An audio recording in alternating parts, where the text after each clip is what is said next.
Pelo menos uma pessoa no mundo morre por causa do diabetes. De acordo com a Federação Internacional de Diabetes, já são quase 400 milhões de diabéticos no mundo, sendo 500 novos casos descobertos por dia. E a estimativa é de que até 2030 o diabetes seja a 7ª causa de morte no mundo. Para falar sobre a importância da prevenção e do controle do diabetes, nós recebemos o médico endocrinologista, Dr. James Grudner. Boa tarde, doutor. Bem-vindo ao Ver Mais. Boa tarde, Catherine. Boa tarde aos telespectadores. Doutor, diabetes é uma doença que a gente ouve falar muito, mas a complexidade dessa doença eu acho que ainda não é tão clara para as pessoas, né? Infelizmente, tem se evoluído muito, né, no diagnóstico, no saber sobre, né, a doença. Só que, como ela é uma doença extremamente assintomática, a princípio, silenciosa, né, talvez a população não dê a importância, né, necessária para o risco que existe dessa patologia, dessa doença. Muito bem. Doutor, também só quero lembrar o pessoal de casa, já que o senhor citou, para participar conosco, mandando a sua pergunta, a sua dúvida, né? Se você convive com a diabetes, com o diabetes, na verdade é o, né? O diabetes. Se a gente fala a diabetes, mas é o diabetes, pode participar com a gente também. Existe só um tipo de diabetes, doutor? Não, existe, a princípio, a gente faz a divisão em diabetes tipo 1 e 2, e diabetes gestacional, né? Novas classificações estão sendo feitas, né? Futuramente, um futuro bem próximo, nós vamos ter novas formas de classificar o diabetes. Mas ainda, hoje a gente fala em tipo 1, que é insulina dependente, é em crianças, adolescentes, né? E tipo 2, que é no adulto, né? É muito ligado à parte genética, né? Tem alguns casos que não são, mas são por condições em que a pessoa chega, né? E o diabetes gestacional, que é aquele diabetes na gestante que ocorre, né, aparece depois da 24ª semana de gestação. Doutor, como é que o diabetes, ele acontece no nosso corpo? O senhor me explicava que é como se a gente fosse uma esponja, né? E a partir do momento que começa a desenvolver diabetes, não tem como voltar atrás. Não. O diabetes, assim, existe a reversão de um quadro de diabetes em uma condição, sim. Se você tem um paciente obeso, sedentário, tabagista, tá? Numa condição de muita gordura visceral, né? Ele vai ter uma resistência insulínica muito grande, ele vai ter um quadro, na verdade, né, de síndrome metabólica, e ele, tratando esse quadro, ele pode deixar de ser diabético. Isso é uma coisa, não é tão comum, mas existe. Tá? Mas sobre o entupimento que provoca? Bem, a doença diabetes é uma doença que gera, né, como uma das principais causas das complicações, tá, a alteração da microcirculação, é aquela que a gente não enxerga a olho nu, só veria com um microscópio muito grande, muito específico, né? Então, há um espessamento da parede da microcirculação devido à glicosilação proteica, ou seja, a ligação de glicose com as proteínas que ocorre quando você tem uma glicemia no sangue acima de 200.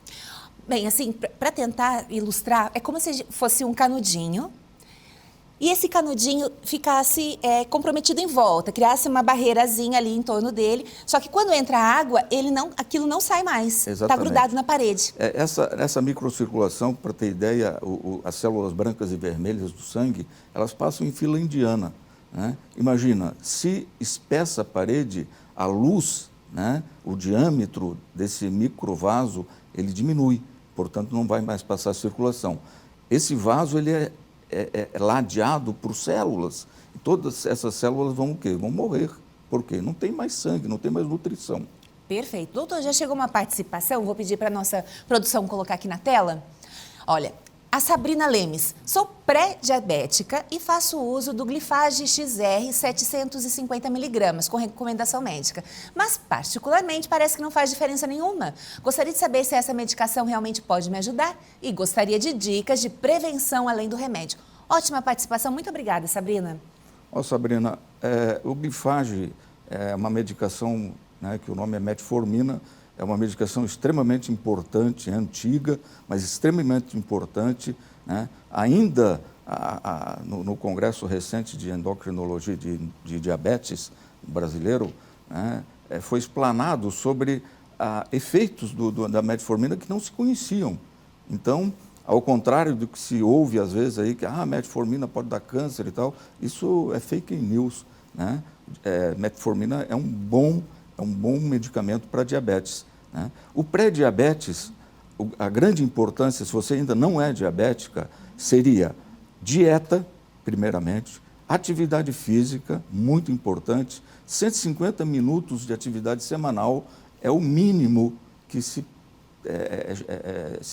digamos, recomenda para quem tem pré-diabetes ou diabetes, né? A metformina, ela pode ser utilizada, não está errado, está certo, né? No pré-diabetes, ela vai auxiliar com certeza absoluta, mas assim, só medicação não adianta. O importante é pelo menos ter esse trio, né? Para você ter um controle e talvez, eu não conheço o teu histórico, mas talvez para evitar que você se torne uma futura diabética. E se na família dela tem um histórico de diabetes? Se na família tem um histórico, então aí já é um problema um pouquinho mais, né, grave, digamos, porque ela vai desenvolver a doença, porque tem um histórico, tem a genética por trás do caso, né? Mas ela pode ter um diabetes, né, controlado, onde ela pode viver até 100 anos ou mais sem as complicações crônicas, desde que ela cuide, né? Gente, assim, ó, o doutor já me falava que as doenças causadas pelo diabetes que são também um problema. Às vezes a diabetes está controlada, mas as outras doenças que podem decorrer e que podem levar à morte, especialmente cardíacas, as doenças cardíacas. A doença cardiovascular é a maior causa de morte em diabéticos, né? Então, hoje, a própria cardiologia, ela já trata diabetes também, né? Assim, trata junto com as doenças associadas, né? A gente também recomenda que o cardiologista tome atenção, né, ao diabetes, né? Então, tem medicamentos que hoje são propagados para o endócrino e para o cardio, né, para proteger, né, eu não vou fazer propaganda aqui, mas para proteger o coração, que é a grande causa de mortes, né? Não se morre de cegueira pelo diabetes, né, muito menos por amputar um pé, tá? E insuficiência renal até ocorre, né, algumas mortes, mas assim, a grande causa é cardiovascular. Doutor, mais uma vez, obrigada pela sua presença. Já chegaram muitas perguntas, então já vou pedir para a produção para a gente começar essa segunda parte, já com uma participação aqui. Doutor, meu marido descobriu diabetes e fez todos os cuidados. Hoje ele come de tudo e o diabetes sempre está controlado. Será que está controlado mesmo? Ou tem algum mal em não fazer o regime rígido? Solange Nunes, ótima pergunta, né, doutor? Ótima pergunta. Veja bem, se ele está fazendo os exames de forma rigorosa e periódica, né, e os resultados estão sendo bons, quer dizer, se ele está compensado, não tem por que se preocupar. Agora, é difícil você ter, assim, um quadro de diabetes descompensado, né, e só com cuidados alimentares ter voltado e depois podendo comer tudo de novo. Não pode, né? Eu acho difícil. Tem que manter rígido o controle mesmo, porque ela botou duas palavras ali importantes, o controle e a alimentação. Já vou aproveitar esse gancho, porque assim, há uma preocupação com o açúcar, que vai gerar glicose. Aí a pergunta é, fruta, porque a fruta gera açúcar também. As frutas, hoje em dia, elas têm bastante açúcar, né? Então, tem bastante, glicose, né? Açúcar complexo seria a frutose, mas uma vez que elas ficam armazenadas, essa frutose se transforma em glicose. E o que acontece? A ingestão, ela deve ser pequena de frutas, né, em intervalos grandes, tá? Então, aí evitaria sobrecarga de glicose, né? Não tem nenhuma fruta proibida? Não, a princípio, proibida não, né? É o volume, a quantidade. O doutor me dizia, não é um cacho de uva, são 5 uvas, então tem que ser controladinho mesmo, né? Uma banana a cada 3 horas. Uma maçã, a cada 4 horas, né? 4 horas seria o intervalo correto. Tem mais uma participação? Vamos colocar aqui na nossa tela? Tenho histórico de diabetes na minha família. Posso evitar com exercícios de pilates e caminhadas? Nilza participando conosco também. Obrigada, Nilza. Não, se você tem histórico, né, e você faz atividade física, é magra, né, você pode ter um diabetes, né, após os 40 anos. Né, se aparecer o diabetes, obviamente mantendo esses cuidados e medicando, né, você vai viver bem. Mas o importante é fazer o exame com regularidade. Exatamente. Tem que fazer o acompanhamento, né, pelo menos semestral, da glicemia, da hemoglobina glicada. Perfeito. Mari, tem mais uma participação no nosso WhatsApp? Vamos lá. Minha diabetes oscila. Quando aparece 285, eu me sinto bem. Pode isso? Isabel participando com a gente também. Pode, né? O diabético que ele fica descontrolado por muito tempo, muitos anos, por exemplo, né, ele tem uma mudança do perfil de absorção, né, da glicose encefálica, né, que não é decorrente de ação de insulina. Né? E muitas vezes, para que a pessoa não tenha a chamada tríade de Wilpor, seriam os sinais adrenérgicos de hipoglicemia, você tem que manter a glicose elevada para não ter esses sintomas. Só que isso é um grande problema, na verdade, né? Perfeito. Nossa, muitas participações, quero agradecer nessa. Eu sei que muita gente nos acompanha, mas quando manda pergunta é melhor ainda. Tem mais uma participação? Boa tarde, doutor. Sou pré-diabética e não me foi recomendado nenhuma medicação. Tenho outras pessoas que têm e tomam medicação. Preciso? Rosângela pergunta. A princípio não é obrigatório usar medicação. Agora, fazer a dieta sem açúcar, sem glicose, perdão, né, é importantíssimo. Né? A atividade física é recomendável. Né? Se você tem problemas com peso, deve perder peso, deve emagrecer. Né? Perfeito. Mais uma pergunta. Gostaria de saber se é verdade que a metformina faz mal ao intestino. A Rosa pergunta.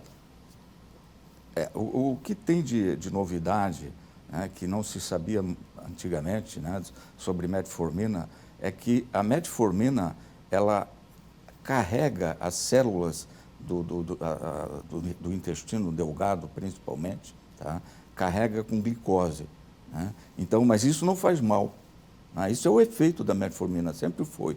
Então, por exemplo, se você estiver fazendo uma pesquisa de câncer, por exemplo, e tiver que fazer um PET scan, né, para pesquisar metástase, você vai ter que parar de tomar metformina por um tempo, por uns dias, para poder fazer o exame. Mas isso não significa que faz mal.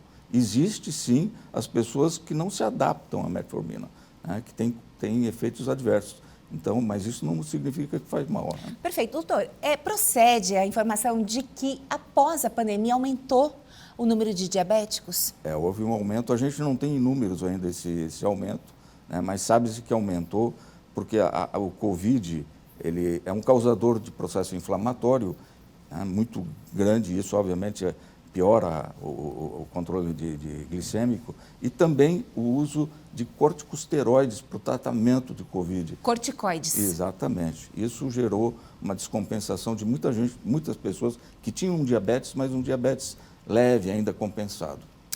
Pessoal, dia 14 de novembro agora é o Dia Mundial do Diabético. A gente antecipou essa discussão, né, doutora, até para estimular você, né, que nos acompanha, a colocar seus exames em dia, a, de repente, fazer aquela reflexão, né, olhar com carinho para si próprio, não se abandonar, porque pode ter uma medicação de última geração.